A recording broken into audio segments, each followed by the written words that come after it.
ఉక్కిపోయిన అటుకులు ఒక పిడికడి తీసుకొని పోతాడు. చివరికి అక్కడున్న గేట్ వాళ్ళందరూ చల్లు నీకు కృష్ణుడికి ఎక్కడ ఫ్రెండ్షిప్ రా, ఎక్కడ చదువుకున్నారా, ఆయన ఎక్కడా, నువ్వెక్కడా అని వాళ్ళు తోసేస్తే కృష్ణాన్ని గట్టిగా అరిస్తే మనం ఈరోజు సెల్ ఫోన్తో ఎట్లా వినబడుతుందో ప్రపంచానికి, ఆనాడు వేవ్స్ ద్వారా శ్రీకృష్ణ భగవంతుడికి పరమాత్మకి కుచేలుడి యొక్క ఆర్తనాదం వినబడితే అక్కడ భార్యలతో ఆయన పాచికలాడుతూ ఎంజాయ్ చేస్తున్నాడు. ఆయన అష్ట భార్యలతో. అట్లాంటి కృష్ణుడికి సౌండ్ వినబడి బయటకు వచ్చి ఆ కుచేలుడిని తన హక్కున చేర్చుకొని ఎన్ని రోజులైంది కుచేల. జీవితంలో నేను ఎంత కోల్పోయినో నాకు ఇప్పుడు అర్థమైంది. సహాధ్యాయుని మించి, స్నేహితుని మించి ప్రపంచంలో లేదని నీతో హక్ చేసుకున్న తర్వాత తెలిసిందని కృష్ణుడు బాధపడుతూ కన్నీళ్ళ పర్యంతమవుతూ ఆ కుచేలుణ్ణి తన ఇంట్లోకి తీసుకొని వెళ్ళి తను కూర్చుండే సింహాసనం మీద కుచేలుని కూర్చోబెట్టి కృష్ణుడు కింద కూర్చొని బంగారు తాంబూలంలో అయిన కాళ్ళు పెట్టి భార్యలతో పాదాలు కడిగించుడు. భార్యలకి అహంకారం ఉంది, మేము పెద్ద ఆయన భార్యలమని. కాబట్టి అందులో రెండున్నాయి. అహంకారాన్ని తగ్గించు. నేను నా స్నేహితుల కంటే నేను చాలా చిన్నవన్నీ. నేను చిన్నప్పుడు ఆడుకునేటప్పుడు పాడుకునేటప్పుడు కింద పడ్డప్పుడు నన్ను లేవట్టిండు. నేను తప్పు చేస్తే ఆ తప్పును సరిదిద్దిండు, నాతో అచ్చట్లాడిండు.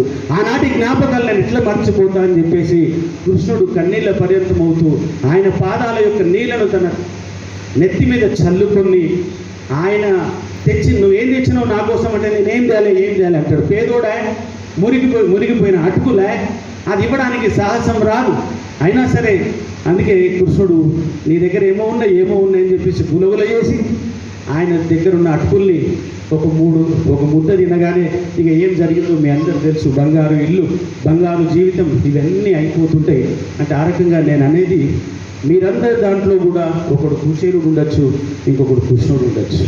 మీరు కలిసింది కాబట్టి మీరందరూ సమానం అయిపోవాలని విజ్ఞప్తి చేస్తూ ఈ చిన్న అవకాశాన్ని ఇచ్చినందుకు పేరున ధన్యవాదాలు తెలియజేస్తూ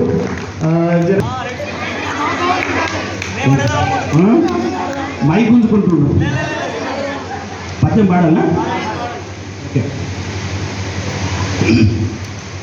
నేను చూడమ్మాని రామన్న తెలుపగా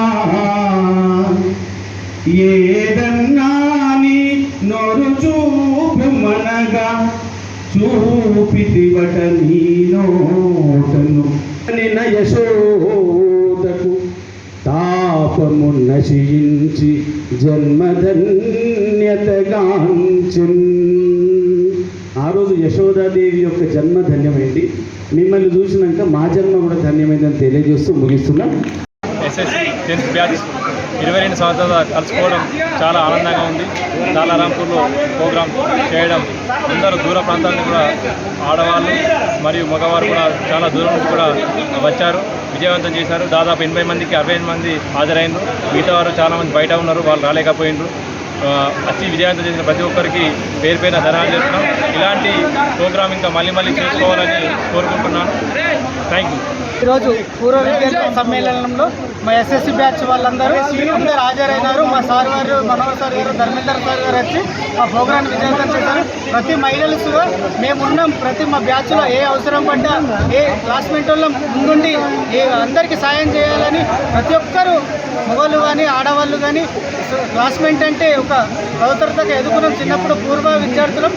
ఇప్పుడు సమస్య వచ్చినా అందరం కలిసి ఉంటే, ఏదైనా సమస్య వచ్చినా ఒకరికొకరు పంచుకొని పరిష్కారం చేసుకుందామని మాట చేసుకొని ప్రోగ్రాం బ్రహ్మాండంగా జరిగింది.